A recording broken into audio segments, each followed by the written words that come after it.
Brand new 2024 ThinkPad. I have two of them in the house right now. 4070 model, actually ADA 3000 model, 4070 model, 4K OLED model, 1600p model, both with Core Ultra CPUs, fantastic CPUs. I really like the Core Ultra, big upgrade from last year. I don't only have that, I also have the last year's model. This one here is a beast, RTX 4090 in a ThinkPad 13900H. There are some improvements this year. There are some downgrades this year. It's not a full straight improvement. It's not a full straight downgrade. It's all kinds of difference this year. It's a lot of changes between the two of them. I was going to do a series of the last year's model. I actually bought every single model of these over the past 6 months. Like from the base model, ADA 1000, I bought every single model of GPU on this because I was just very curious to be able to test the ADA graphics, and I was getting them for a good price. I was testing them, so I actually have a lot of footage I can kind of splice in for this one here to basically test the higher wattage last year's model. But we're going to do this. This video is more focused on this year's model. However, I'm going to do a lot of comparisons between last year's and this year's because you can still buy both. Is this a fantastic laptop? Spoiler, yes it is. Not going to be for everybody. However, if you're interested in quite thin ThinkPad, 16-inch ThinkPad, thin Ultrabook with very good CPU and GPU performance, this is the video for you. And if you're very curious about all the different models and all the different specifications of it, this is also the video for you because I've been accumulating the clips for this video for months.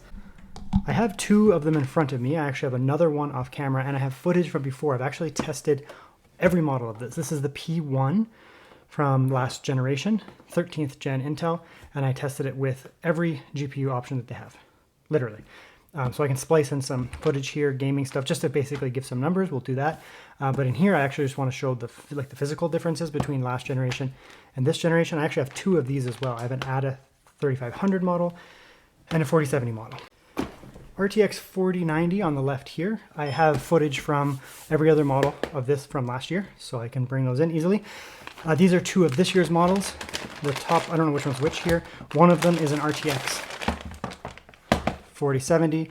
One of them is an ADA. I picked them up because they have two different CPUs, they have two different GPUs, and they have two different screens. So I want to be able to do a full comparative review here. This is going to be a very in-depth review. I'm going to actually bring in some footage. I never published the video of this model here. Not all of the models from last year have a vapor chamber. 4090 does. I think the ADA 4000, some of them. As you go down the stack, you actually lose the vapor chamber. For example, I had the 4060 model. This is the Halo one 4090 vapor chamber, 1882. All good.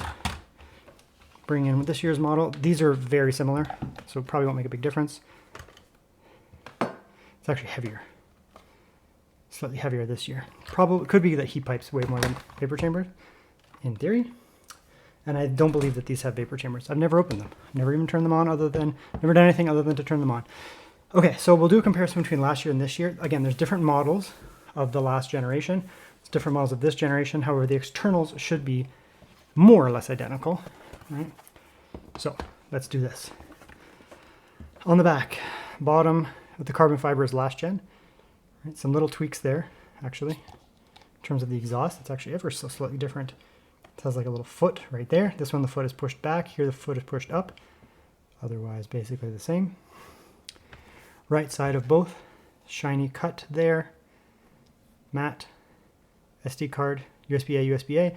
This year, they switched that one to USB-C. Last year, it was USB-A. So you lose a USB-A, you gain a USB-C.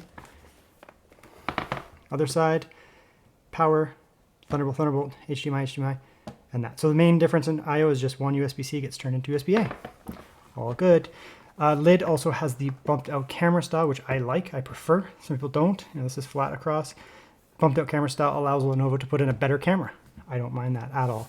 Right, very nice. We can open them up as well, but we're going to look at the outside first a little bit here.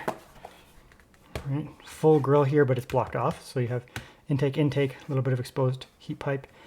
Intake, flat across. I'm not sure. Maybe it improves cooling, maybe it improves acoustics, or maybe it's just for show. No idea. Microphone, or you have downfiring here, right? So I believe that they improved the speakers this year because they've improved the speakers on every ThinkPad. No downfiring on this, only upfiring. Speakers there. They're okay. Yeah, they're okay, I'd say. Nothing special, but they're okay. They get the job done. I found that every ThinkPad so far this year has upgraded itself, even the low-end stuff. Right? They've all seen an upgrade. No up firing here. One of the nice things about the up firing is they do go right into your ears. Down firing, typically you're going to get a little bit more bass response. Slightly different height here. Last year's a little bit taller. It's actually a little bit deeper too, which is interesting. See that? This actually sits out further. If I actually push that back, we have about a centimeter of length difference. I guess that's nice, as long as the screen's the same. You actually lose a little bit of height, so the screens are, if I raise that up, exact same size. They may even be the same screens, technically. I think this is the non-OLED. This is an OLED. That one over there is probably the OLED, would be my guess, because it looks different. Yep, that's the OLED. So these have the same screen. These do not. This is the IPS screen. This is the OLED screen. High refresh, low refresh, higher resolution, lower resolution, OLED, IPS. That's it. I guess that's your BIOS level. Oh, and it's an actual physical switch to kill the camera. Bump out, which is nice. You actually lose some of the height on the laptop, also some of the depth as a result. So it's a little bit easier to handle. Interesting. It's actually a heavier laptop. There's a huge difference with the trackpad when we get there. You can see the size difference. Physical trackpad, haptic trackpad. Look.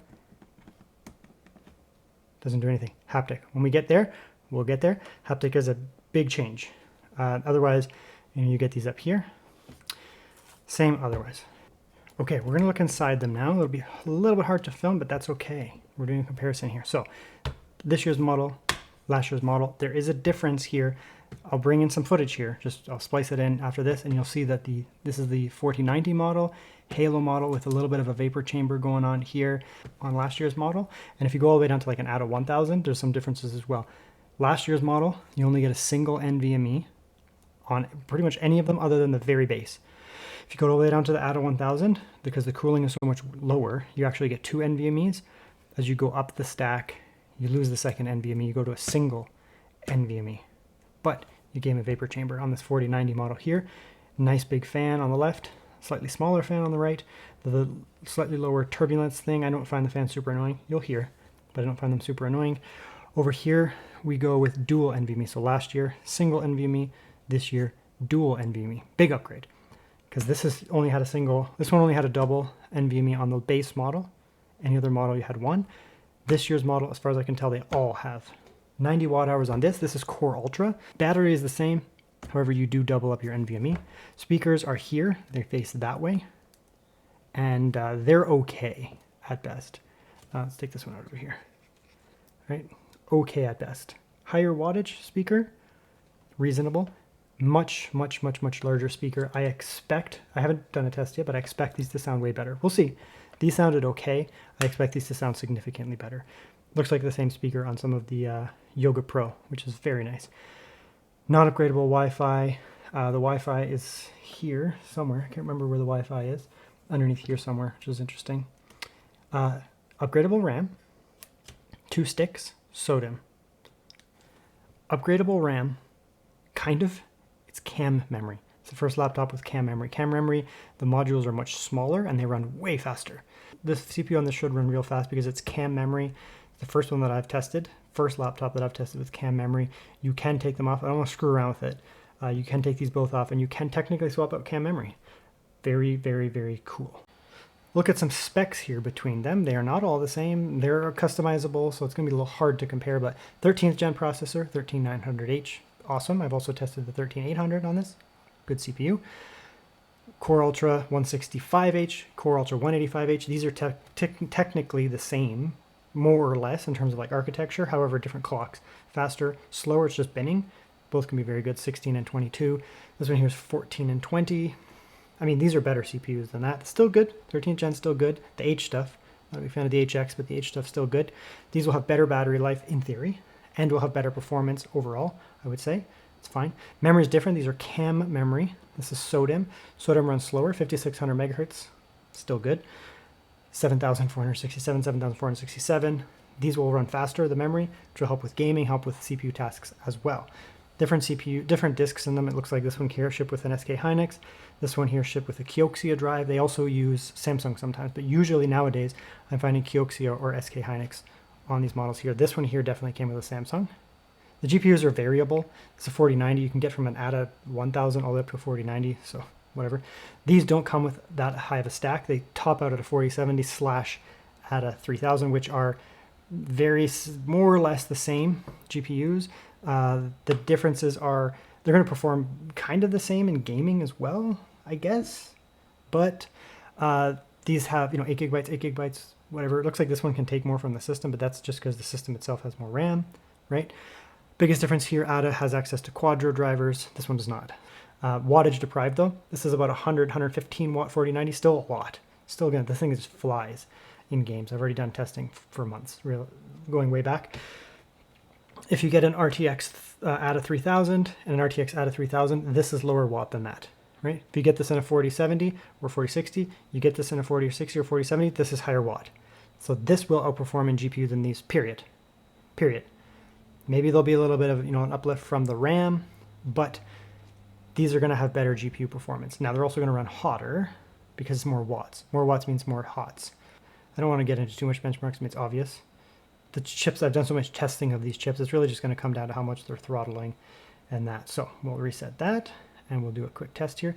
This is the 165H, which is same architecture as that, just a little bit bend down slightly. Immediate throttling. Fans will kick up and we'll check the noise. Flat on the desk, by the way, which is how I want to test them. Obviously, if you raise it at the back, it's going to be a little better, but I just want to give them all the same test. It's relative performance here. It says core throttling, but it is running hot. 100. Thin little guy, though. How many watts? 116 watts, yeah. These Core Ultra can use a lot of watts. They're actually more efficient at lower watts, but they can use a lot of watts. This thing should be getting a good score, yeah. Yeah, 17,000, pretty good. It's not noisy.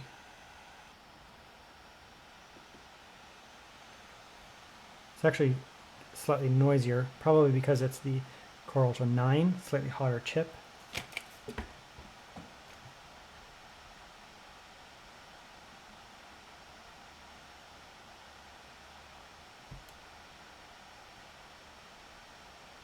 About the same. I'd say it's a little bit noisier, or maybe it's just that it went to the aggressive stage a little bit faster on this one here. I can still hear a little bit of that, but whatever. Okay, let's take a quick peek here. Yeah, it's faster. I mean, faster. Same type of CPU architecture, but a little bit faster. This one here. Okay. I was gonna say the max temperature of these is lower actually, and I was right in that. The Core Ultra is getting hotter, but it's also allowed to get hotter. So people look at these numbers and oh my God, it runs hot. It's not just whether it runs hot, it's whether it runs well, right? You can get a thicker laptop with the same CPU and it'll run cooler, and maybe you'll get a little bit more performance, but it's also, the laptop's 3 times as thick, right? For like 5% more performance. It's all relative. These things are all relative. Okay, take a quick peek here. 18,000, still a very good score. A little bit noisier, slightly different pitch to them. I think they're all good. Okay, so here's where the fun begins. What do I mean by that? We're going to look at some various aspects of the laptops. So form factor we've already done, just kind of design. I will do a little bit of a typing test. They have technically probably the same keyboard. Last year's model, they were all the same as one another. We'll compare between the two of them. I don't literally know if there's any difference, but we'll see. These actually look different, which is interesting. And you'll see why I find that interesting in a moment. Yeah, that's weird. Anyways, continuing on with life. Typing test.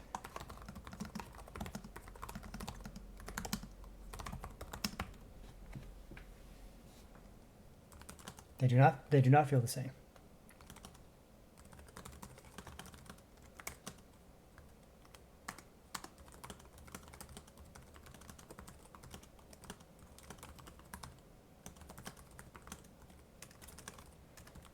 Even though I'm reaching at an extremely odd angle, they do feel quite different. Okay, so both fantastic. 9 out of 10. Very small keycap, decent amount of travel, but shallower. These have slightly larger keycaps or slightly raised up more keycaps and a little bit more travel, it feels like. They're a little bit, this is a little bit like Apple-like, this one here feels a little bit softer. Not softer, that's not the right term. But there is I kind of like this one more. There's a little more travel. I would give this one a 10 out of 10, this one a 9.5 or 9 out of 10. Both fantastic, just so you know. Now, both of these laptops do have this N key rollover thing going on. It actually did bother me on these, just so you know. I guess they're for professional work, right? Not for gaming. Technically, you can game on them, no problem. They're actually very good for gaming, but there is that. Just be aware of that. Pretty annoying. I think a lot of ThinkPads have that. They're also both horrible for fingerprints, like truly horrible. They are easy to wipe down. You just get a little spray once over and they're gone, because it doesn't like hold oils, but it does something to be aware of. Backlights. I think all of these models have backlights. Like, I mean, the P1s, I don't think you can get it without, at least not in Canada, because they're all Halo. They just have it as like pre-cooked or whatever. I haven't really seen builders for these. I'll have to double check for this year, but last year there was none. Some of the other little changes here too. Interestingly, the keyboard does look slightly shorter this way. The shift is longer, shift is shorter. Alts, these are kind of shorter. That stupid Copilot key makes its appearance. Some of these things here are a little shrunk. I don't know why. I guess the laptop is technically not quite as wide, right? Ever so slightly narrower, right? Just a few millimeters. So I guess that's why they just shrunk the keys. And then as a result, you can have the same everything else, probably to keep some of the stuff static. Now, where things get interesting here. Standard trackpad, ThinkPad trackpad, fine. Little soft. They like to keep the noise down, right? Professional environment, but it's nice and smooth and accurate. And then you do get the Think track point on the ThinkPad, right? And you can use these left, right, center, centre, physical buttons. This year they've upgraded with a haptic. Some people may not like haptic. I do. Haptic means there's no physical push down. Down. There's no movement there. It feels like it. Very nice. Same as a Mac, right? So there's actually a little motor down there that vibrates or whatever to give you the feeling of plunging style, whereas this is a true plunging style. As a result, the trackpad itself is slightly larger because, you know, the dedicated buttons up here, they still work, by the way, right? Left, right, left, right, which is the same of these. And there is still the scroll in the middle, right? So if you do track point and you do this here, you can still use your scroll, right? Go like that. See how it's moving? And then I hit that center button. That's scroll up, scroll down. Same thing. I don't know about the longevity. I mean, these will have a limited number of clicks before they start to get gooey and gross. Probably a lot, but whatever. This doesn't have that same problem, however, it has a motor. So I don't know the longevity. These here have the same, what I thought was the same screen. OLED, 4K, 60 hertz, 60 hertz, 100% DCI-P on both of them. Fantastic screens. This one here has the IPS screen, another variant. The big difference here is OLED 4K 60, OLED 4K 60, and then on this one here, it's a higher refresh, right? Lower resolution, so 1600p, 4K, 4K. So these are 4K OLEDs, 1600p, so lower resolution. I mean, it's up to you. I would say for workspace type stuff, obviously I'm going to prefer more resolution. Better battery life on 1600p, slightly. IPS screen versus OLED. Some people don't want OLED, some people want IPS. I prefer, some OLEDs can bother me. These OLEDs I didn't find really bother me because they're matte. There's no reflectivity on them at all, which is very nice. They are 60 hertz though, whereas this IPS screen here is a high refresh. I think it's 165. Yeah, 165. So, I mean, the operating system feels more smooth when you have a higher refresh, right? Versus a 60. There's a trade-off though. You lose some of that OLED vibrancy. They're nice IPS, but they're 100% sRGB, not DCI-P. So these are absolutely more vibrant, even with this up to full brightness. You know, it's a very bright screen, but the vibrancy is different between them. 100% sRGB, 100% DCI-P. Better screen, better screen. Interestingly, these screens look different. So I'm going to do a comparison between all three. This is going to be a little bit more interesting than I initially thought. It was always going to be interesting, but these OLEDs are actually not the same. They don't look the same. I don't know if you can see that on camera. Actually, you probably can. This is an OLED here. This is an OLED here, and they don't look the same. This actually has better blacks than this. It's very interesting. It must be the anti-reflective coating is different. I don't know. So they're actually not the same. On paper, they kind of looked the same, but apparently not. So we're going to come in here. We're going to do a comparison. Originally, I was going to just show one of the OLEDs and compare to the IPS, but they are definitely not the same. Okay.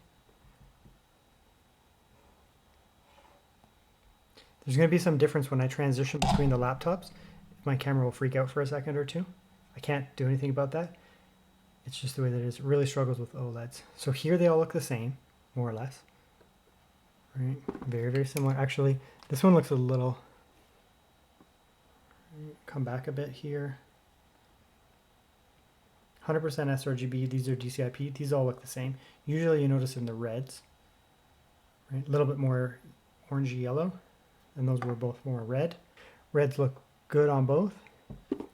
It's going to come down to the age-old question of, do you want OLED? Do you want IPS? Do you want more resolution, lower resolution? It's not an easy question, to be honest. It's tough, right? You get more resolution here, so you know they look a little sharper. A little bit less resolution here. 100% DCI-P for me is almost a pure winner over 100% sRGB. But if you're not doing like high-level content creation, you probably won't care. If you are going to be using this for gaming, like a fair bit, obviously easier to run 1600p screen than a 4K, considerably easier. Higher refresh, which is better for gaming and moving around the operating system. These two look close, but not exactly the same.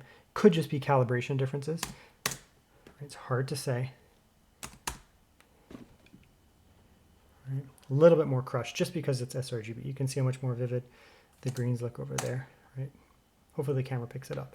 These look almost the same. I think they are the same screen, but maybe just a slightly different calibration profile. Right. That happens. And this is just different. So there's a difference there. So, I mean, that's that. They are all good screens. Okay, so you will probably want to mind your headphones here. I expect them to get loud, especially this one, but we'll see. Last year's, this year's, and we'll just go with probably, we'll start at maybe 50, and then we'll go up to max and kind of see how distorted it is, how loud they get, but we'll see how they sound first. So we'll start at 50. I'll start them at the same time. I'll mute one, and then I can flip between them.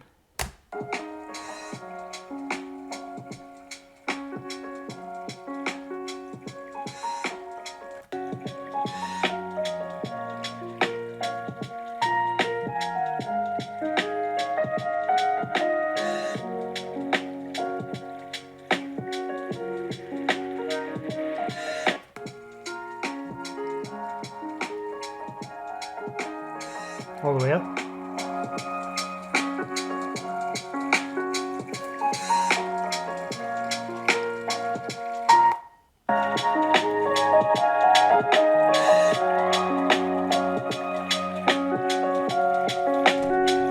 Upfiring is nice. They come right into your ears, but you do get a little bit less bass reverb off the desk, and they're smaller, lower watt speakers. So there's less bass in general. They're still really good speakers. I'd give these, you know, for Windows laptops, I'd say it's pretty good.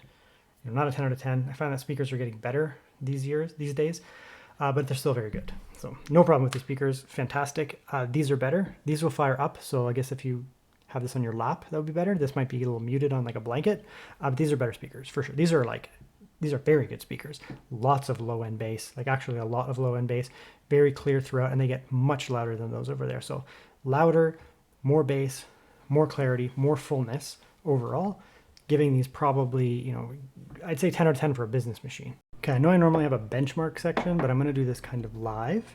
So here is the Core Ultra model with the 155 with the 1600p. We can see there, battery drain, right? 7.29 watts at about 11 average. It's going to give us about 10 hours or so. Idle, 10 hours. At 86%, ignore that number. It's giving us 10 hours. Okay, this one here with the 4K. A little bit more, an extra watt. Guess that makes sense. Right, 1 watt more here. Again, 10 hours. This is at 86%. So these are actually more than 10 hours of idle, maybe 11 or 12.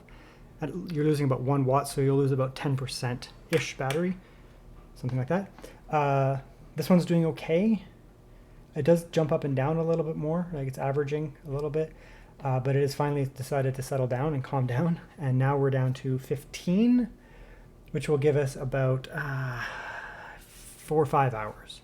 There's also a little bit less there, so about half the battery life. Core Ultra Park's better, right? 14 on 8, so not quite half, but close. The 13th gen is just less efficient, right? It doesn't park as well. That's one of the benefits of Core Ultra. Core Ultra has very similar power, right? You can see in the Cinebench, they're close. Like, I don't know, they're within the same realm, all of them, but they park better when it comes to just chilling out. You know, these chips are much more efficient when they're just idling down. Okay, we're just gonna go like this, one by one by one. And what we'll do now is, I just wanna double check. Yeah, they're all best power efficiency. They're all about the same battery level. So we'll reset all of them. They're all at 1080p 60 playing the same video, and we'll just come back in a moment and kind of check out what the average was, and because they're buffering right now, you know, they're buffering the video, but already this is using 23 watts, this is using 37 watts, this is using 17 watts, interestingly. Okay, we're back. 2 minutes and 3 seconds, 17 watts being burned now, 19 on average. Same amount of time, 12 watts being burned, 16 on average. So this is using about 5 watts less. Interestingly, this thing keeps waking up the GPU, so I could be that. I think it is constantly waking up the GPU. It's hard to say. I found that same issue before, and then 12 watts here. So these are using the same, more or less. Now they're actually doing stuff around 12 watts. And then the Core Ultra 13, if it freaking stops doing that. Yeah, see, it woke up the GPU for a second there, but it was at 12. So basically what you're seeing here is around 12 watts, 12 watts on 1080p 60 YouTube, which is okay. And they're going to give you around the same performance. 13th gen might be slightly faster. I don't know. Maybe just instead of bench. Maybe not. I don't know. They're going to be around the same performance, technically. But these are more efficient. So they're better CPU. Just straight up better CPU. Okay, so we'll just do some very basic testing here. I have tested this laptop extensively on the last year's model. Right? This is a lower wattage model though this year. So we can see the GPU. It's actually pulling more than I thought. 72. It's not supposed to pull as much, like it's not 100 watts, right, on the 4070. That's actually not bad, realistically. I mean, the 4070 does scale very well, right? It does well with lower wattages.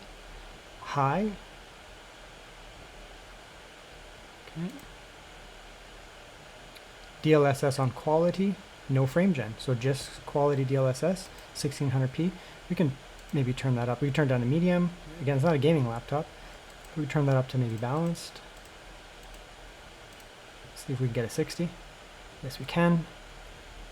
Tough scene too, right? You come over here, it'll be higher. Right, so very good performance. If you're going to be doing a lot of gaming on this thing, get yourself the 1600p screen rather than the 4K, because 4K is going to be tough to push.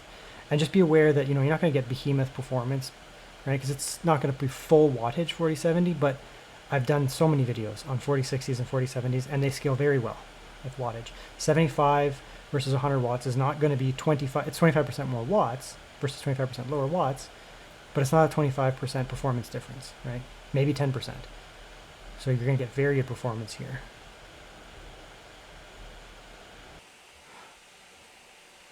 Okay, so now we're going to test the 4060 laptop here. Yeah, high immediately makes a huge difference there. Now you're up to 66. You can play it like that. I don't think you're going to have to drop it down to medium unless you really always want to be above 60, but the lows are fantastic. You can see that there, 41, 48, 49. It's quite good. I will try it just to kind of see, but I don't think it's necessary. Yeah. You can tell the difference. You can see the lighting. It is visually different. Let's try that. Yeah. It still looks good on medium, but if you can look at the foliage, you can go through the settings and play with them, but I think this is one of those games where it actually does make a difference to be on high. So I'd probably go high like that. I think the resolution is going to be more important than the settings. So that's medium. We're getting there now. Medium now, 4K, 50 FPS, 53 or so. That's actually pretty playable. Just shy of 60. I'd consider that actually very playable in a game like this. Completely playable, in my opinion, because the lows are good. So, big difference between the 4090 and the 4060. I mean, yeah, it does make a big difference. Even though the 4090 is a low watt, I mean, you're not going to get the full performance out of it. It's still a 4090 versus a 4060 here. Let's check the settings here. Again, this is a 4090. It's not a super high wattage 4090, but still 4090. So we'll go native 4K. I guess let's try very high, and we'll go from there. Yeah, native 4K should be okay. Okay, so native 4K, we'll just get an idea, kind of a baseline. Actually, it's almost getting 30 at native 4K. That's not bad. On very high. It's, to be honest, it's actually better than I thought it would do. I've played various games on this, but I haven't played this yet, so. Let's try turning on like a couple things. We'll try balanced with frame generation. This might be the type of game that you can get by with frame generation and deal with a little bit of lag. Here we go. Look at that. You're at just shy of 60 now. Balanced DLSS with a little bit of frame generation. You really traveled a long way to get here. I almost caught up to you a couple times too. But it's not easy keeping up with a machine writer.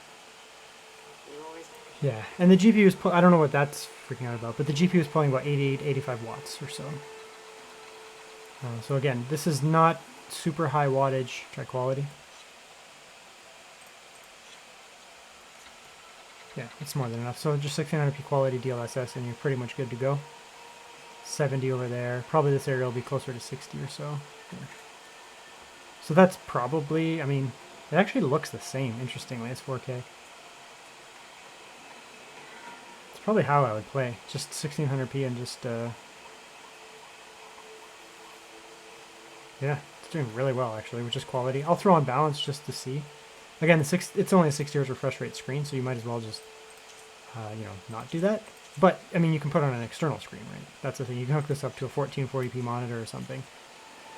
1440p is actually technically a lower resolution than 1600p, so if you can run 1600p, you can run 1440p slightly better, actually. But,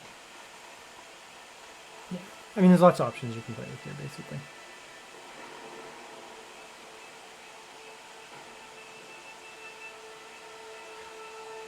It's probably going to give us like 45 or something like that. That's my guess. Yep. So you can just, you know, 4K and just throw on balanced DLSS on very high and play like this. This game should be fine at, you know, 45 to 50 FPS. I'd probably just turn it down, but go on a little bit of DLSS. You won't even need that much, even just quality, which there's no way you could be able to tell it's on. And massive increase in performance.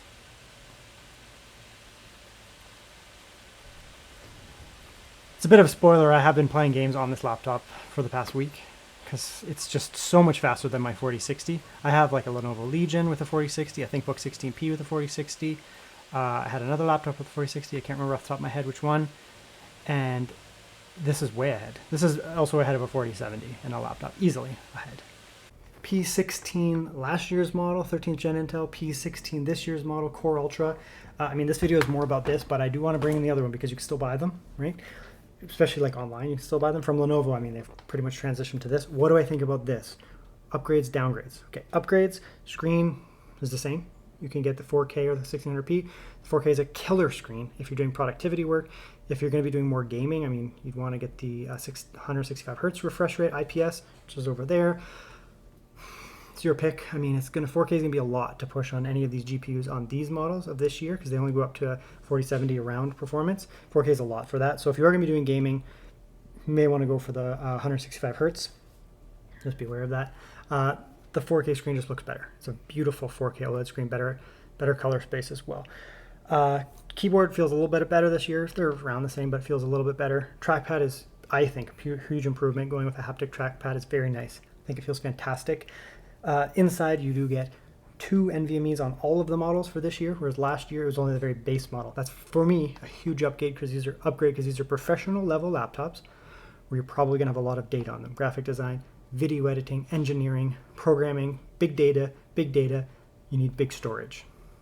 Even though they have a Thunderbolt dock, you're not going to be taking your Thunderbolt dock everywhere you go. It's a laptop, not a desktop. So having dual NVMe is a huge improvement on this. Thermals are about the same. They're not great on either of them, but they're fine. The CPUs are able to do what they're supposed to do. The GPUs are able to do what they're supposed to do. They are relatively thin. The fans will go a little bit more than a thicker laptop. That's okay, right? You're getting a very thin 16-inch ThinkPad, not a P16. It's a P1 with very powerful components. It's fine. I found that the GPU will run a little cooler this year because lower watts. GPU will run a little hotter last year because higher watts. More performance on last year's model, lower performance on this year's model. So these are fantastic laptops, both of them, last year's and this year's model. I think they're awesome. I think the P1s are awesome laptops. They are very expensive and kind of overpriced on MSRP. Not kind of overpriced, very overpriced on MSRP, but they go on sale all the time from Lenovo. You can get them open box, you can get them new from Lenovo on sale, and I think they're fantastic laptops if you can get them on sale. They are true kind of do everything workhorse. If you are going to be doing heavy GPU stuff, you have to go with last year's model, because last year's model, I mean, even the same stuff like the 4060, 4070 runs at higher watts, so in gaming, more performance. In pro tasks, not a huge difference, but in gaming, yes. But these can go all the way up to 4090. This is the 4090 model here. The 4090 is a beast in here. Yes, it's not a full wattage 4090. It's not going to be 150 watt, 160 watt, but I did testing on this at the same time I had a Legion 9i. Legion 9i 4090, 150 to 170 watts on that, 100 to 115 watts on it. Yes, the Legion is more powerful, obviously, but this is still a 4090, and it's still a 100 watt to 115 watt 4090. It's very powerful. It's enough to drive a 4K screen. No problem, right? Hooked up to a 1440p screen, this 4090 is going to be a beast, right? It also rips through video editing. These laptops can be had for cheaper now, I'd say, because they're last year's. Often they're going to be open box, refurbs, returns, maybe used, but you can get into something with a 13th gen, high-level 13th gen. You do sacrifice a little bit of battery life, but then you do buy into that, potentially, the higher performant GPU. You lose an NVMe slot if that matters. So it's not a full upgrade, not a full downgrade, there's a trade-off. So I think that they're both fantastic. I would say that in many cases for people who are buying these, this year's model actually does make more sense, because you're probably not buying this with a 4090 to do gaming. You know, you're probably looking at pro tasks. An ADA 3000 or 4070 is going to be enough for pro tasks and casual gaming. The ADA stuff is just going to rip through most pro tasks, no problem whatsoever. In which case, I think, you know, getting the better battery life, the dual NVMe is probably worth it. But I mean, if you can pick up one of these here for a good price, I think it's going to be close enough that, you know, just pick one up, make your decision there based on that.